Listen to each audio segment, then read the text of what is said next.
90 लाखांच्या बिलाच्या मंजुरीसाठी 2.5 लाखांची मागणी करण्यात आली। एसीबीचा सापळा आणि एका लाचखोर शिपायाचा कार्यक्रम लाचलुचपत प्रतिबंधक विभागाच्या माध्यमातून साधण्यात आला। परभणीत भ्रष्टाचाराचे मोठे प्रकरण उघडकीस आले आहे। एका तक्रारदाराने सन 2024 मध्ये क्रीडा स्पर्धांचे आयोजन केले होते। तक्रारदार याच्या क्रीडा अकॅडमीच्या जागेवर स्विमिंग पूलचे 90% काम पूर्ण झालेले होते। सदरील क्रीडा स्पर्धांच्या आयोजनाचे 5 लाख रुपये आणि स्विमिंग पूलच्या बांधकामाचे 90 लाख रुपयांचे बिल जिल्हा क्रीडा अधिकारी कविता नावंदे यांच्या कार्यालयात प्रलंबित होते। हे बिल काढण्यासाठी एसीबीच्या पथकासमक्ष 1.5 लाख रुपयांची लाच स्वीकारताना जिल्हा क्रीडा अधिकारी कविता नावंदे आणि क्रीडा अधिकारी नानकसिंग महासिंग बस्सी या दोघांना रंगेहात अटक करण्यात आली।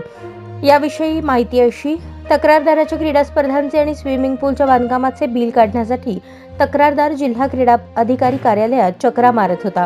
दरम्यान हे बिल मंजूर करण्यासाठी तक्रार जिल्हा क्रीडा अधिकारी कविता नावंदे आणि क्रीडा अधिकारी बस्सी यांना जिल्हा क्रीडा अधिकारी नावंदे यांनी स्वतःसाठी 2 लाख आणि क्रीडा अधिकारी बस्सी यांच्यासाठी 50,000 रुपये अशी एकूण 2.5 लाखांच्या लाचेची मागणी केली।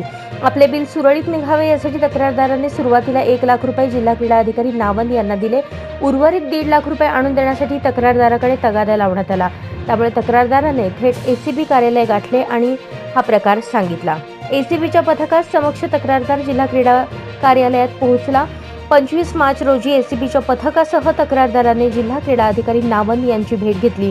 यावेळेस नावंद यांनी क्रीडा अधिकारी बस्सी सर येथे येतील ते करून टाका असे म्हणून उर्वरित लाच रक्कम स्वीकारण्यास सहमती दर्शवली, पण प्रत्यक्षात लाचेची रक्कम नावंदे यांनी न स्वीकारल्यामुळे 27 मार्च रोजी सापळा रचून कारवाई करण्यात आली। यावेळेस मात्र पंचांसमक्ष क्रीडा अधिकारी नानकसिंग बस्सी यांनी स्वतःसाठी 50,000 रुपये आणि जिल्हा क्रीडा अधिकारी कविता नावंदे यांच्यासाठी 1 लाख रुपये अशी लाचेची मागणी केली।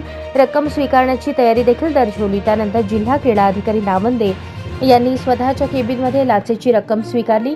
ही रक्कम स्वीकारताना जिल्हा क्रीडा अधिकारी नावंदे आणि क्रीडा अधिकारी बस्सी यांना एसीबीच्या पथकाने रंगेहात पकडले। दरम्यान जिल्हा क्रीडा अधिकारी कविता नावंदे, क्रीडा अधिकारी नानकसिंग बस्सी याच्या विरोधात परभणीच्या नानलपेठ पोलीस ठाण्यात गुन्हा दाखल झाला आहे। अधिकाऱ्यांनी एवढ्या मोठ्या स्वरूपात लाचेची रक्कम स्वीकारल्याने परभणी जिल्हाभरात मात्र खळबळ उडाली आहे।